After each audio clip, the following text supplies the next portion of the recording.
Well, welcome to the show, everyone. This is your live stream on New Garden Road, YouTube. And today I want to talk about plant schemes. What exactly am I talking about? Yeah. So I want to discuss with you some of the lessons that I've learned over the years in my garden regarding interplanting for maximum production and just how much you can grow in a small space garden, whether or not you have, a balcony or, a porch or a backyard like I do. And you're going to see some pictures coming up. It looks like I've got a big garden, and I do have a pretty big garden, but I haven't always had one this size. I started small, as one should, and you can grow quite a lot of food in a small raised bed or even some containers. The principles that I'm going to get into here will take you through, and they will convey to growing in containers or pots. All right. So whether or not you want to grow a big jungle garden and you want to have all kind of things growing out in there and some flowers, places to grow fruits and vegetables, or you want to create a winter wonderland where you can grow some nutritious leafy greens through the cool season and some really delicious root crops. That's what I've got growing here in my garden in Austin, Texas right now. This video is going to get into it for you. But let's talk about this. Interplanting, as it were, is a method of intercropping. It's how you grow a variety of crops. This enhances biodiversity in your garden, minimizes weeds as the crops grow and take over and cover the ground, and it supports a healthy soil in that way. So this can help to reduce pests and disease in proper combinations. Okay. Yeah, and so another thing that's really important is this ideal here.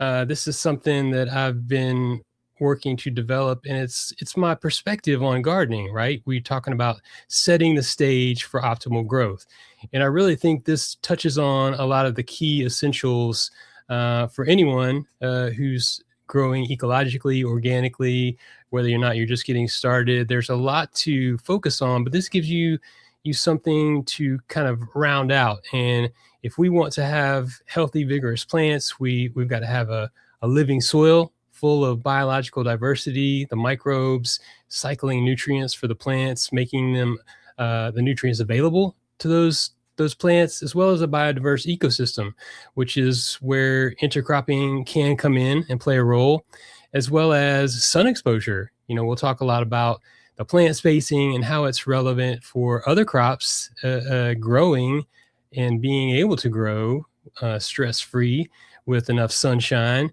and crop selection, because the way you select your crops and grow them out will play a vital role, whether or not it's a big sprawling crop or one that's going to grow on a trellis, or something like corn, which I mentioned earlier, that can grow really tall.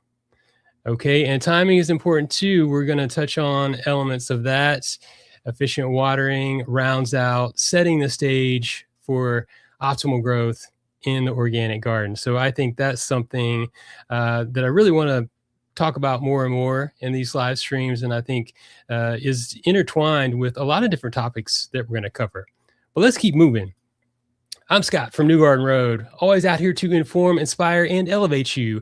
Encouraging biodiversity and restoring habitat is my mission, one garden at a time. I've been gardening here in my Austin backyard for 19 years, and I grow fruits, vegetables. I love growing citrus trees. I've got a big old collection of citrus trees that I get a harvest from in the fall through the winter. And I started my YouTube channel in 2018, and I really wanted to bring more visual aspects to you based on my experience and the things that I have learned from others. So I've got nearly 300 YouTube videos on my channel you can check out, and I also offer consultation and coaching. You can sign up for that on my website. Okay, so lesson number one here is going to be plant taller crops on the north side of the garden. This has to do with orientation, plant selection, where you're going to make your trellises, and also understanding the sunlight in your garden, because what we've got here is the stage is set, right? And this is my garden in 2018, my summer garden. I started all this from seed, And you can see very clearly, closer to my house, that is on the north side. I've got my sunflowers, some trellises, some corn, and even some okra coming in there. And those are going to get pretty tall. And what is on the south side is the lower growing sprawling crops, which include watermelon, squash, cantaloupe, but also things like beans, basil, some of those lower growing crops. And when we get into the warmer months, the summer months, the sun is more directly overhead, but it's really important to note that southern exposure is ideal for our gardens. So when you have taller crops on the north side, then that allows the sun to reach those lower growing crops, which helps them to grow better. And likewise, when we're in the fall and winter months, as the days are getting shorter and sunlight is really vital, the sun is going to be on the southern horizon more so, which means that this is even more important. Now, the crops that we choose to grow in our winter gardens don't typically get as big as our summer crops, like this jungle garden here, but you can see that visualizing plants in maturity is essential. Because if you don't have experience growing something, maybe you've seen it in pictures or other people's gardens, that can give you some clues, but it's important to know how tall, how wide it gets, and how that will affect other crops growing in the adjacent garden space. Because maybe you have a small garden in one raised garden bed, and this will really convey to how you can be successful. All right. So trellis placement is also important here. I intentionally set my trellises like this other summer garden set up here on the north side of the raised beds. And I know you can't see them. They're buried in these tangled mess of southern peas, which I love to grow every summer. But my beds are 4 feet wide by 8 feet long. So I've got some trellises here on that north side, which I can grow vertically, allows me to grow more in a small space while allowing the crops that are more sprawling to get the sunlight they need and to grow on and do their thing. Yeah. Also, what about compact varieties? Because this is a bed of kale plants, and there's some different varieties here. There's the lacinato, the dino kale, the rainbow dinosaur, probably some scarlet, and close to the bottom of the screen is a compact variety of kale. It's a dwarf blue Scotch kale. And you can see that's pretty short, but that's about how tall it gets. So just think about this. This is a smaller scale than some of the images I showed you earlier, but as the kale that's larger growing gets taller, it could have the impact of shading out a smaller variety like this dwarf kale. So you need to know the varieties that you're selecting and plant them out in your garden in a specific fashion. So I've got these shorter kale plants growing on the south end of this raised bed. So they got plenty of light and they grew really well. All right. So visualizing plants in maturity and understanding the size of the plants that you're growing, very important. Also, this gets into succession planting, because if you want to plant a little bit and then get into it some more, plant some more of those crops so you have a successive harvest, or maybe you're just hedging your bets. Oftentimes we're starting, as early as we can, and then something could happen. Whether it's weather or other environmental factors such as critters, we can try to plant again. And if you start on the north end of your bed, understanding those crops that get a head start are going to develop and get larger, you'll have enough space to integrate further plantings, which is really a smart way to do it. So this is an example of where I did a mixed planting. You're going to see some different examples here of mixed plantings versus more of a monocropping example, and I want to show those to you. But this is one way that you need to think about it if you want to reserve some space. Also, there are interseasonal varieties. Now, what does that mean? Something like the Swiss chard. Now, this is a cool season crop. It's actually closely related, or the same botanical name as beets. It's Beta vulgaris, but this crop has been cultivated for its beautiful, colorful leaves that we can cut those ribs out of and chop them up like celery. They're very nutritious. The leaves are bigger and colorful than a lot of your beets, but it also has the capacity to go into the spring and summer months. Now, I've had them last for more than a year. When you're growing an interseasonal crop like this, positioning in the vegetable garden is essential because then you understand where it's going to be for a long duration, how that conveys the available plant space you have, and then it gives you some flexibility. So these are things I've learned the hard way over the seasons that I think are really vital to understand. And also perennial crops. A good example here is herbs. You know, I used to have a much smaller garden, and I love growing herbs because of the fresh aroma, their medicinal value. They are an attractant to wildlife when they flower, and also bringing them into the kitchen. Fresh herbs, those vital essential oils they're just nothing like it. But when you plant these out in the garden, they're going to take up some space. And if the season rolls around and you decide, wow, that sage plant is in the way and it's taken up like 2 feet by 2 feet, that can make an impact on your available planting space. So understanding how these perennial crops, whether or not they be herbs or things like asparagus or artichokes, which are also really long-lived perennial crops, can be significant. So choosing a spot in the garden, and this can often be in a container, will give you enough flexibility to continue to grow a variety of crops throughout the seasons. Yeah. Okay, so I'm going to take a quick moment here to look at some of the comments. I got a new one here. Let's see. All right. Question of the day earlier was, actually, let me go back to it. Question of the day for everyone watching: what are you most excited to grow this spring? Earlier, I answered corn. I love growing corn. It's just like a monument in the summer garden. I love the sound of it, and those leaves start to blow and the rustle in the wind. And it's just something about it. It grows so fast. It's really amazing. So we got a comment here from Darlene 2022. Pardon me. From Taylor, growing baby corn again this year, and you had success last year. That's fantastic. I love the baby corn. I grew that once. It was a lot of fun. Okay. Here's another comment for us. Father of chickens. I'm moving to Texas from Alaska in 3 years. Just hoping to get a handle on gardening in Texas.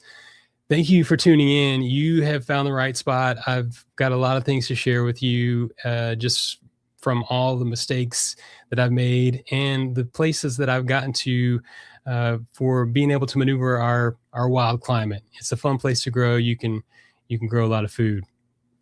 Here's another one. Fruit trees.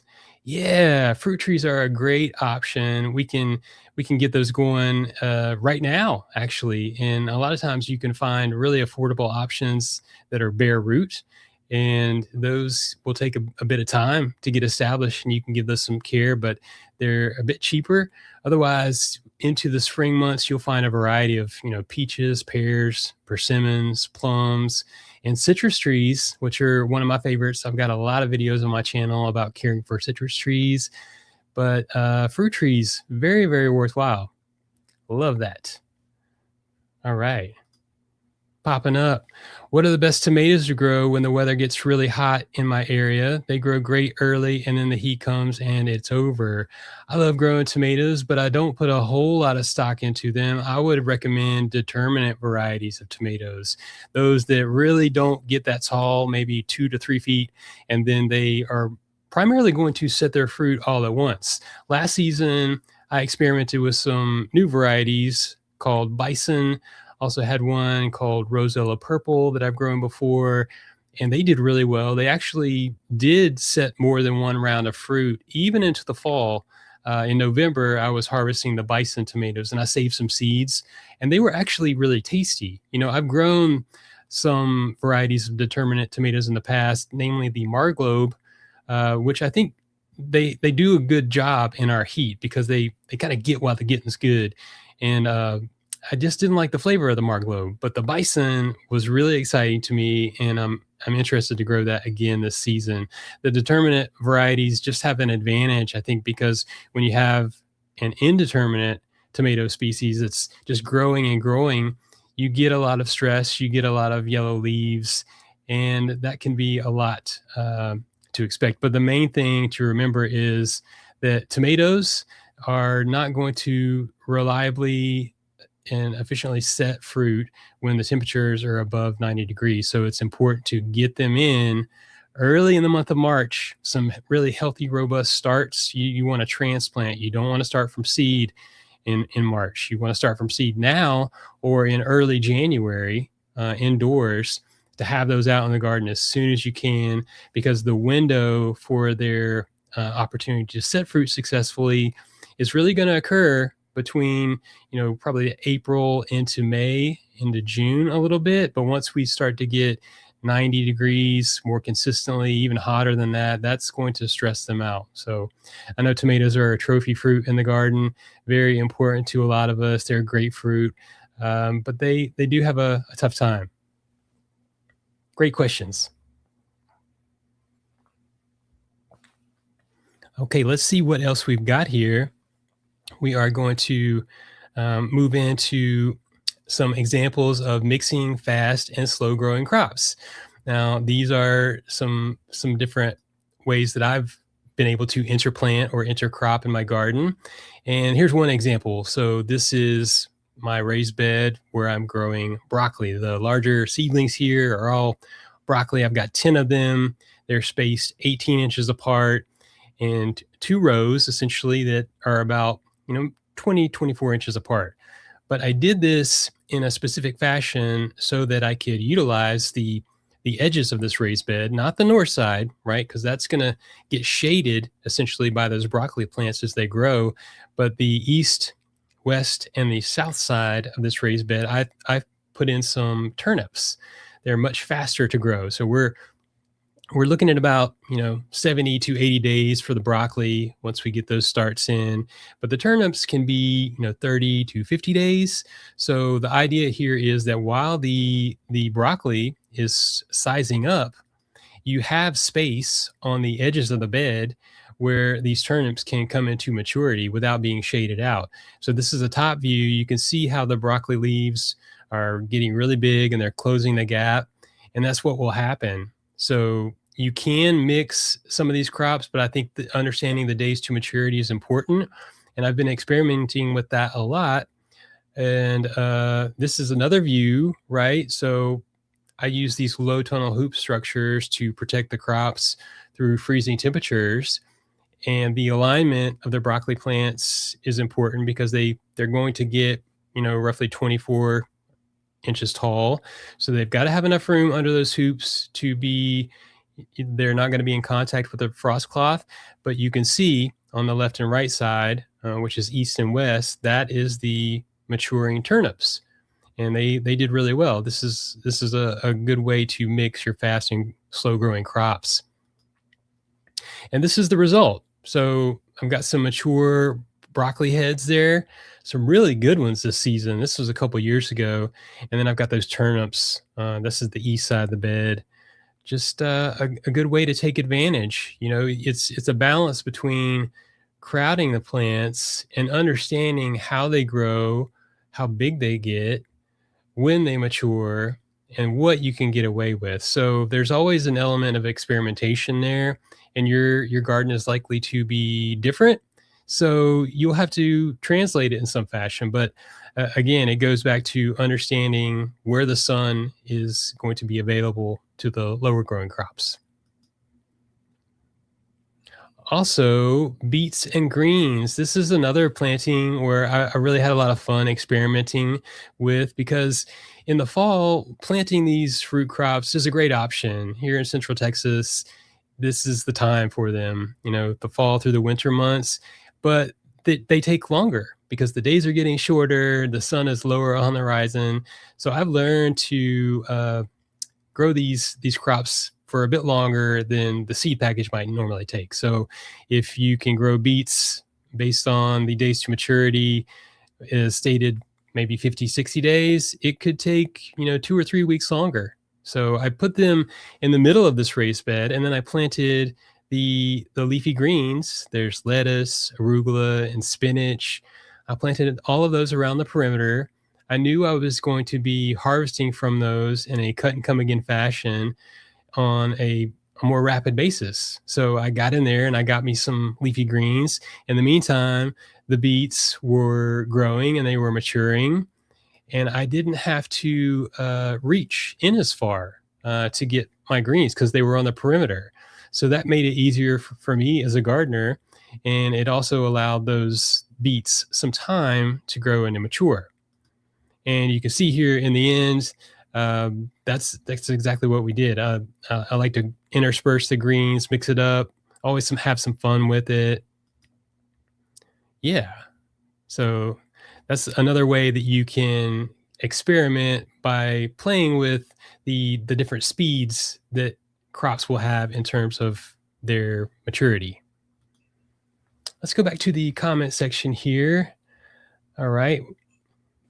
No new comments. You got to tune in, y'all. Tell me about what you're growing right now. I'd love to hear from you. I've got tons of the broccoli that we just talked about, kale.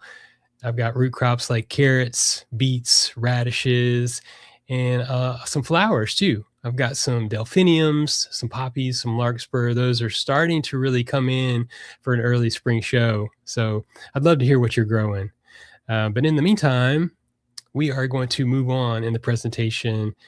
So the next thing I want to highlight for you is to consider organizing your crops into groups. You can do this based on their spacing needs. Some of that we've covered already, but also the time to maturity and the fertilizer requirements. I've got some different examples here to explore this with you. When you go to the nursery and you get these little transplants, they're just babies. And you might take them into the garden and think, well, I got plenty of space. So I'm going to, or maybe it's the alternate. You don't have much space. I'm going to plant these close together. But you need to understand these crops will grow and get larger. So it goes back to that principle of visualizing plants and their maturity. So here is an example of that flat of kale plants that I spaced out in my raised bed, 1 foot apart. So that's adequate spacing. And also want to touch on here that when we're gardening in raised beds, plant spacing will differ because on the back of a seed package or even a plant tag, it may indicate something relevant to row spacing. Well, in a raised garden, you don't need to allocate row spacing because that exists all the way around the perimeter of the bed. This is one of those elements of square foot gardening in the method that I really was drawn to as I established my garden. And so I don't need to account for the row spacing, but I plant these kale 12 inches apart. And it's a good thing I did because they really took off and grew. This is that same planting with the dwarf Scotch blue kale there in the bottom. And you can see how full they got. Had I pushed those a little bit closer together, it would have really caused some competition and some stress. And when you get that type of stress in plants, they will naturally be exhibiting, some signals to nature, namely pests, insects, or disease. They're weaker. The weaker are always the ones that get taken advantage of. When our immune system is a little bit lower, we may get a little something. But also in, the wild west, wherever it is, the smaller, the weak are the easiest prey for predators. And that's exactly what happens in our vegetable gardens. We've got to grow strong, resilient crops. We really need to set the stage for their optimal growth and development. So proper plant spacing, understanding how big they get is essential. Now, here's an example of a monocropping technique that I did with bulbing onions. I love growing the bulbing onions. I usually grow the Texas Legend and the red onions. And these are great. You plant them in the month of January. You can probably still find some at a local nursery now. That would be a great thing to drop in. Do it as soon as possible. I like to grow these all together for several reasons. And I'm going to touch on fertilizer requirements a bit here, but I also want to talk about what happens as these crops mature.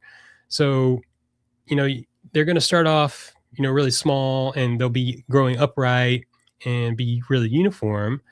But as they start to mature, they get what we refer to as soft necks. And the stem, the main stem for that onion plant essentially will fall over. And that's when you know they're done sizing up. It gets to be a little bit of a mess. It's kind of brown.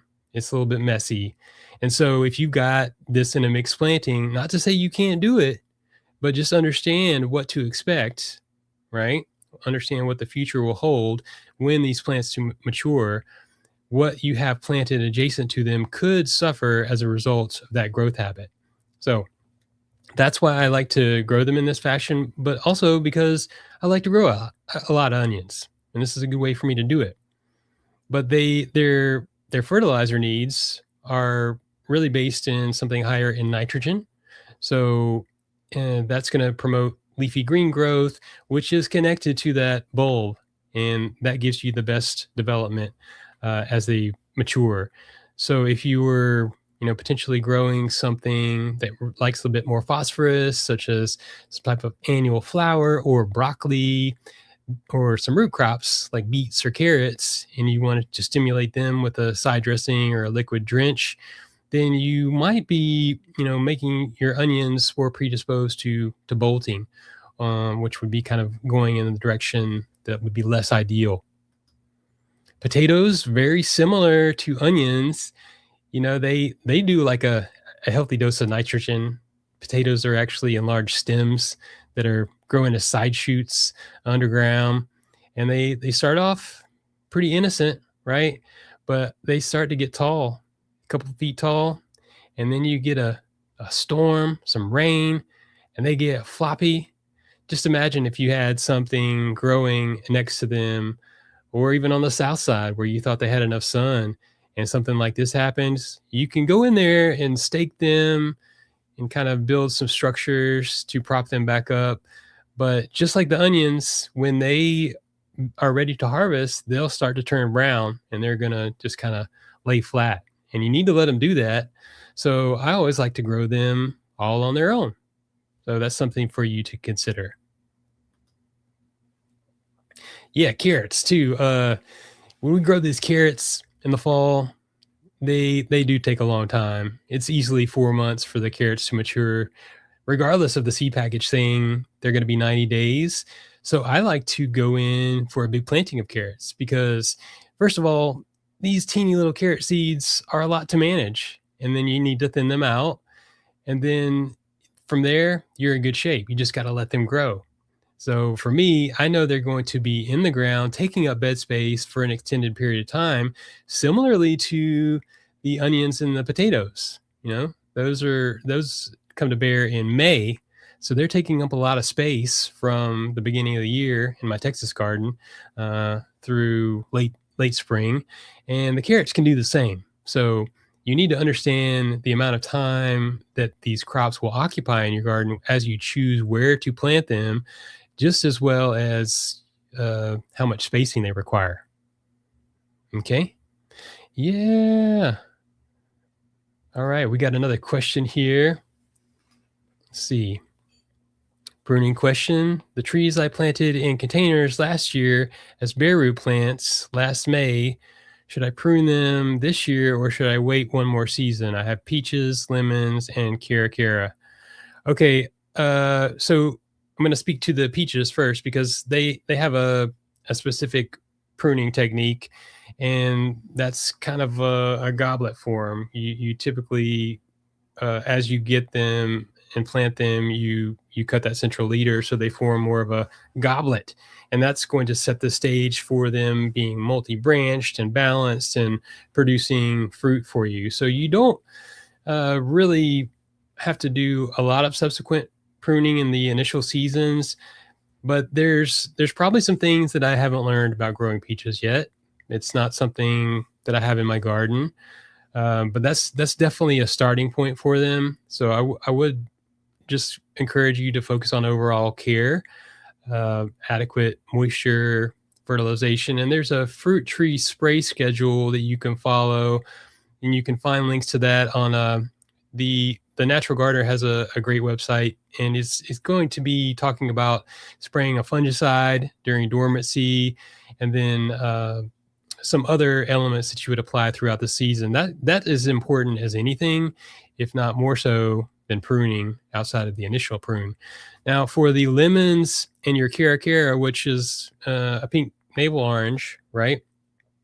Now, these usually do require, or let me back up. They don't necessarily require pruning, and some will say not to prune your citrus at all. But I would say in the first 2 to 4 seasons for growing citrus, you really should be focusing on their root establishment, becoming really hardy, and having a strong structure.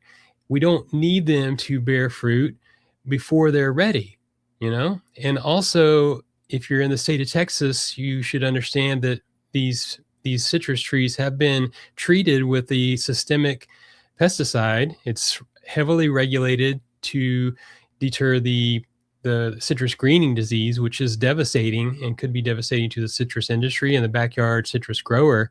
So you can't really get out of that, but that also conveys to the flowers and the fruits, which could be passed on to you or to pollinators. So generally, about 2 years after the treatment, which is usually on the plant tag, and you can just go from 2 years from when you bought them, you don't let them flower or set fruit.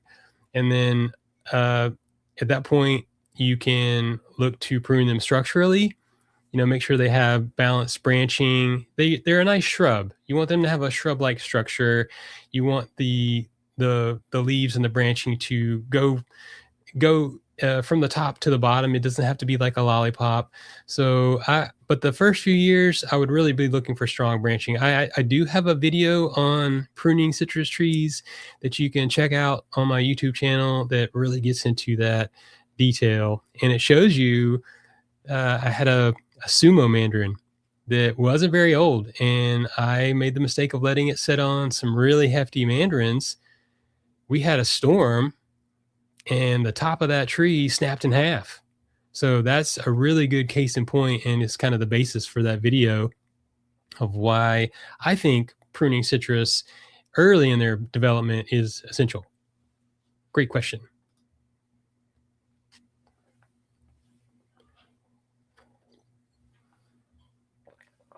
All right, we've got another good question here.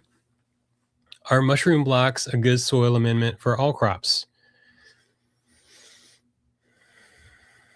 I think I view mushroom blocks as a source of organic matter and biology, and I really tend to add them to my compost pile.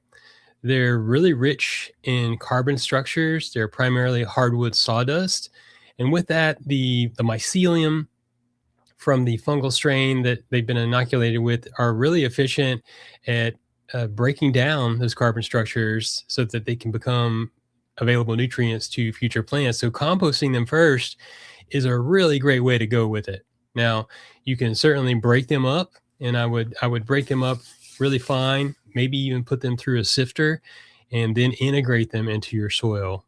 And that will be, a lot like, some finely shredded leaves, or even some aged wood chips, which would be more prone to breaking down rapidly in your soil. So those nutrients will be converted to something that plants can use by soil biology. And I think the mushroom blocks have a lot of components which can convey to our crops in a beneficial manner.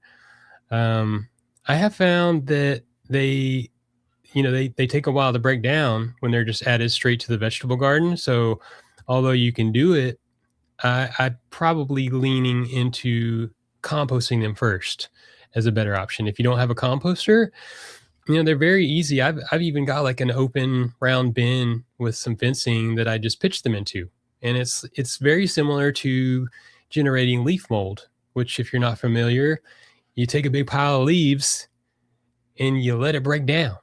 Nature does its thing. It's rich in fungal strains, and all those mycelium develop in there, and they break down the leaves. And over the course of 2 or 3 years, which is a waiting game, you are getting one of the best, richest, most you know desirable food for the vegetable garden. And if you've got a big property, or you've got a neighborhood where you can snag somebody's leaves, that's free food for your garden, free soil building. So you can do the same thing with the mushroom blocks. You can just pile them up, let them break down, and then you can either integrate them into a compost pile or put them into your vegetable garden at that point, and they will be much more available to your plants. So that's my long-winded answer on that one. Yeah. All right. Let's see. I think we have one more section to go into here. I really appreciate you joining me here, whether or not you're watching live or on the replay. Let me know in the comments what you're looking forward to growing this spring. It's right around the corner in Central Texas here in mid-February. I really start to see it. The days are getting longer. The weeds are growing like crazy, and we might still get some cold weather, but I'm telling you, it's about time to go, y'all. All right. So here's another example of how you can mix plantings, and I want to focus a little bit on some of the fertilizer requirements with this one. But here's an example of some garlic and pansies that I grew one year. I like to grow some cool season flowers. Pansies are really beautiful. They are an edible flower, which is a bonus, and they take a frost like a champ. They can do really well. They might lose their flowers, but the plants themselves are really hardy, and so is garlic. So with those two together, I know that I've got a really cold hardy planting, but I also know that my garlic is going to be ready to harvest later in the season in the month of May. And those pansies, as soon as we start to get warm, generally, close to April-ish, they're going to get stressed. So they're going to come out. And I will have a space on this raised bed on the southern end that I can integrate some new crops.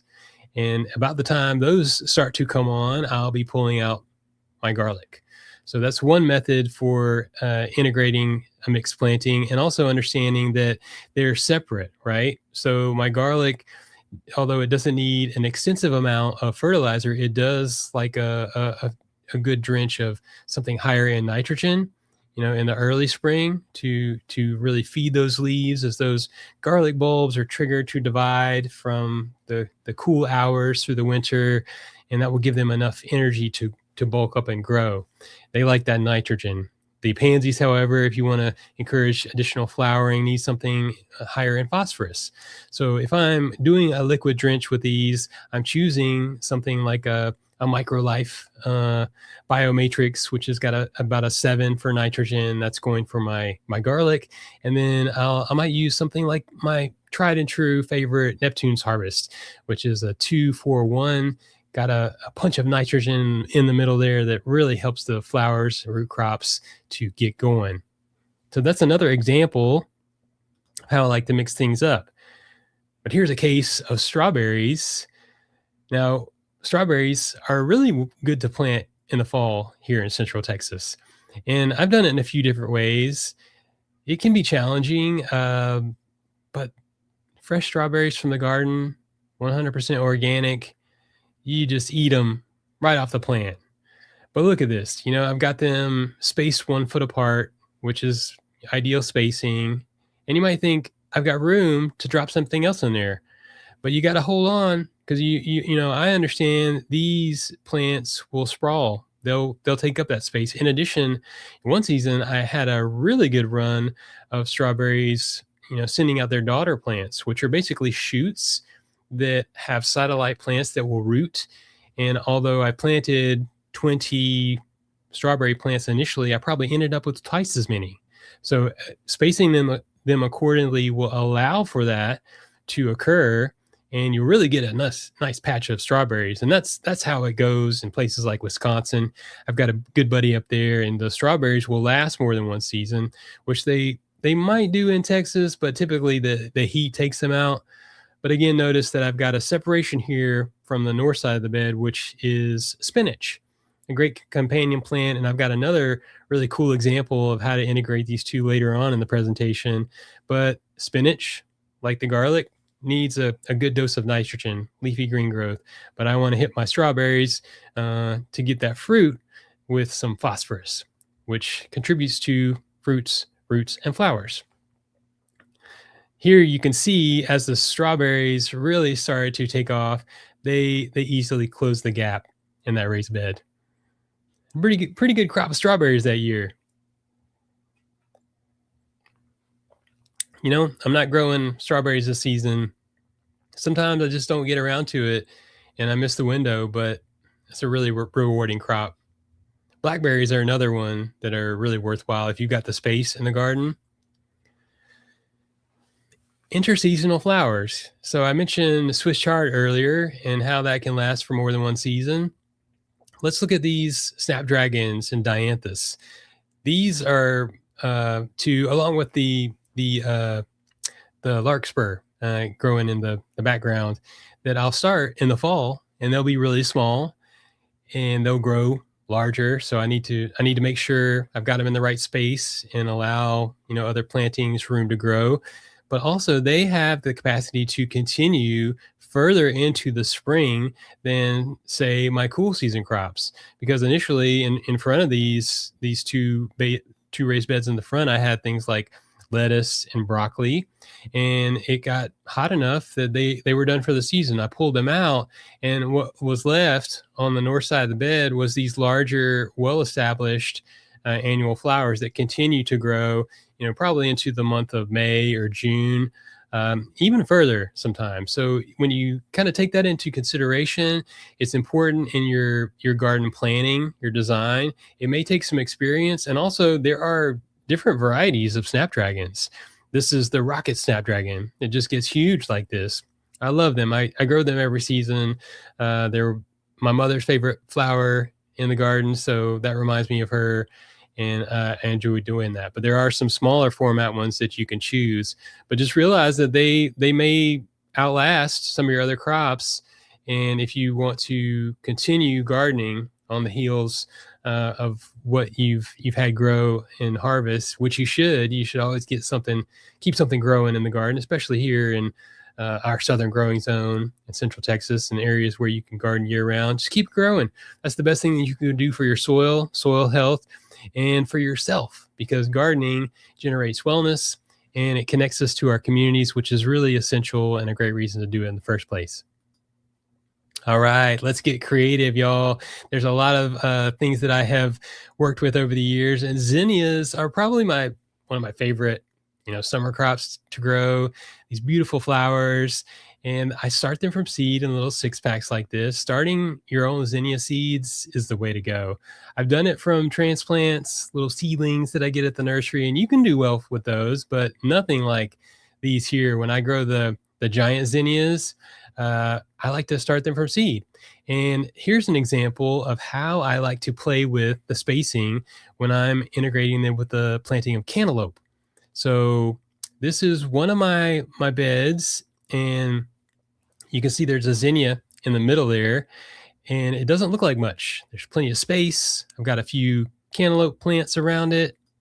As things develop, that cantaloupe starts to run, and you might want to check on your zinnias from time to time. Make sure the cantaloupe isn't trying to climb it, because they will.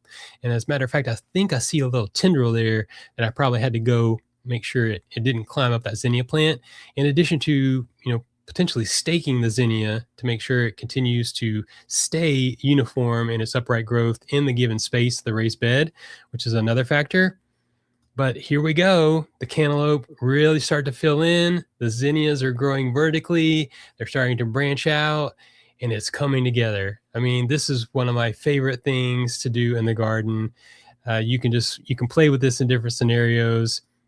And here we are. You might call it the zinnia mohawk. That's what I like to say. Now, I think I've got some volunteer amaranth there. So delicious, nutritious green popping up. That worked out good. But so plenty of room for these cantaloupes to sprawl and grow and cover the ground. I even see one tucked in there on the side, little baby cantaloupe. Those are so delicious. but why not integrate some flowers? Spice things up. I can still reach in there and harvest the flowers. These cut flowers are great and they will last for a week or more. And there's plenty of room for both of these crops to get going. I will say, pruning throughout the season on the lower leaves of the zinnias is important here. These are the types of things that you pick up on with experience, but powdery mildew is an element that you would look out for in that scenario. Nonetheless, I do this every season with things like zinnias and cantaloupe, zinnias and watermelon. I learned one season with southern peas that I just couldn't stop them from growing up the zinnias or the sunflowers, which is another thing that you can do. Because if you only have them in here sparsely like this, you're not going to be creating enough shade to be a detriment to crops that are sprawling out and vining and reaching the light. Yeah, so this is one of my favorite things that I did. I just kind of came up with it on a whim. I'm often just inspired in the garden, but this is spinach, strawberries, and shallots. In the middle of the raised bed, there are, I think was it about a dozen. These are giant spinach. So they are about 1 foot apart. That's really the space that they need. And I've been harvesting from them at this point. So some of the lower leaves, the outer leaves have been taken away, but that is adequate growing space for them. And I'm comfortable reaching in to the center of the bed, getting the leaves that I want. Closer to me on the edge of the bed are the shallots that I put basically in between the group of 4 that consisted of 2 spinach plants and 2 strawberry plants. And then I've got the strawberries on the perimeter of that raised bed, which is perfect because what I saw was when they started to set those fruit, they would kind of, dangle, hang outside the raised bed, and it was really easy to harvest. So made it really accessible to get those strawberries, to see them as they came to mature. I was harvesting the tops from the shallots to use kind of like green onions or chives, and those are so good. And then I got some fresh greens along with the spinach. Just a beautiful planting. I did this one in the winter of 2020. It made it through Winter Storm Uri like a champ. I covered it with the row cover, and believe it or not, it really did well. So that's a fun one, and that's what I want to encourage you to do is get creative with these interplantings, but just rely on those principles. What is the mature size of the crop you're growing? What will you be able to fit in that planting that makes it adequate that they will receive enough sunlight? And also think about, the timing of when crops will come to bear, when bed space will open up, and how you coordinate all that. This can all be customized to your style, and that's an important element of gardening. Yeah, so I'm going to definitely jump into the comment section, answer some more questions, but I want to thank you for joining me here. I just want you to uh, remember, please come back, check out the live stream next time. I'm going to keep doing this, and you can also check me out on Substack. I'll be doing some writing there. If, consider supporting the channel. I'm doing this all myself with a full-time job because I think educating others on gardening is an essential component for wellness in our communities, and it's one thing that we really need. So with that, let's get into the questions here. Let's see what we got. All right. Here's a good one. So how do I get my pineapple guava to fruit?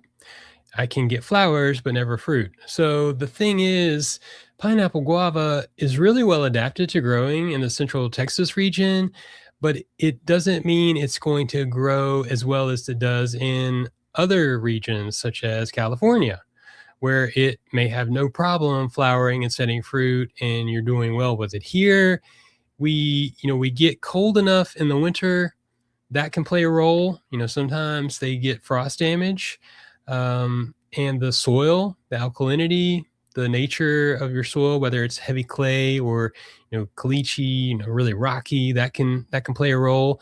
I have blackland prairie in my garden, and I've got some pineapple guava, and they do flower, but they're rare to set fruit. But the best recommendation would be to really generate a healthy soil. I was touching on earlier the elements of setting the stage for optimal growth and development, and the soil is the stomach of the plant. So you need to nurture that. Understand what you have to start with. Feed it with organic matter such as compost.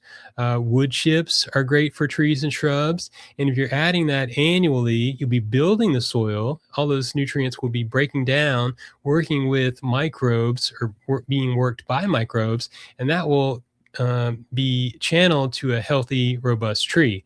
I haven't really babied my pineapple guavas, but they're a beautiful specimen in the garden, evergreen shrub, and the flowers are beautiful. But I think it would really take a little bit of luck in our growing region and just some focus on setting the stage for them doing as best as they can. They're a really tough plant. I wish I could get some fruit, but it's just not one that I've really gotten here. But that's a great question. All right, here's another comment. I appreciate all these groupings, so inspiring. Thank you for saying that. Thank you for joining me. Um, you know, this is kind of based on my little, garden addiction here that I've got in my backyard, and I've learned over the years. Like I said, I started small. I had a few beds where I did plant some herbs initially, and that was a good way to get integrated into Central Texas gardening, understanding the soil with some crops like that. And then I broke ground, did some in-ground plantings, and from there I started to incorporate raised beds. And I had one raised bed after a free class I went to at the Natural Gardener, which is in Southwest Austin. It was on square foot gardening, and I was really hooked. So a lot of what I've presented here today is really based on my education from that and square foot gardening, the method. I got to tell you, I never bought that book. I've never really studied in depth, but I took enough of away from it to understand that, when I'm gardening in a raised bed, how do I translate the recommended planting space on the package of seeds to, being more intensively planted out and growing as much food as possible. So it's just something that I've had to experiment with and get used to. In my head, I see it now. Like when it says, for instance, for carrots, you plant or you thin to one carrot seedling every 2 inches, and it may indicate some row spacing, which I immediately disregard. But 2 inch spacing in a square foot is going to correlate to 36 carrots. And I've got little spacing grids that I've made, which have 9 squares that are 4 square inches. I visually break them up into 4, and that's how I plant my carrots. And I get 36 carrots per square foot. And you multiply that over 32 square feet, and that's a lot of carrots. I haven't done the math recently, but it's like 700 or 1,000, which is why I really like to take the time to meticulously plant those seeds, thin them out, and then I just have to wait. Water them, wait, let nature take its course. And usually in the beginning of March, I've got a ton. So that's just an example of how, understanding you translate these things from a seed packet to a practice like square foot gardening in raised beds, and how that can be really helpful. Thank you, Jennifer Sanderson. Thank you so much. Thank you for joining me. I really appreciate it.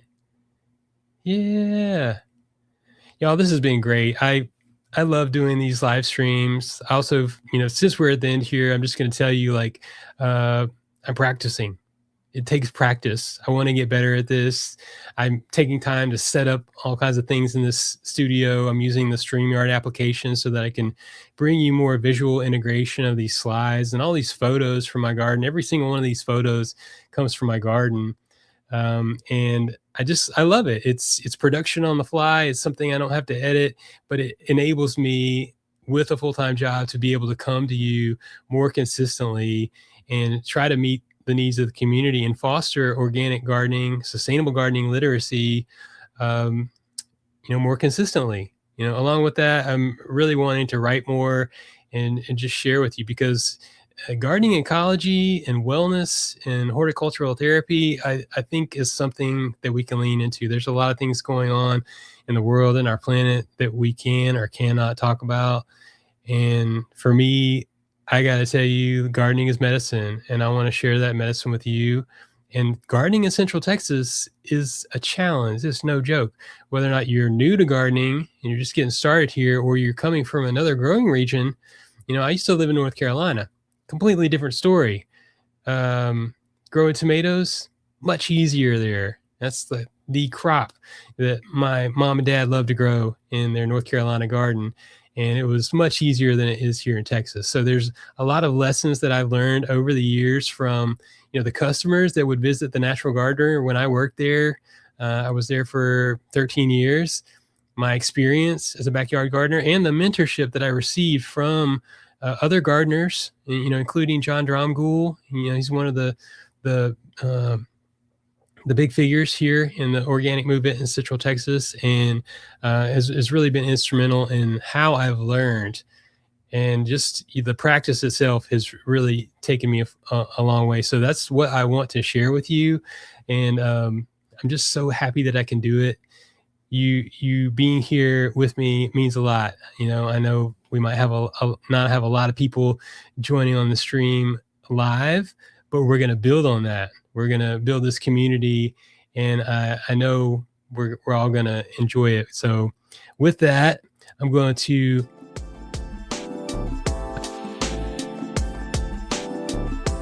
joining me. Check out more awesome gardening videos on my channel. Like this video if you like it, and follow New Garden Road for more weekly content. And as always, keep it organic.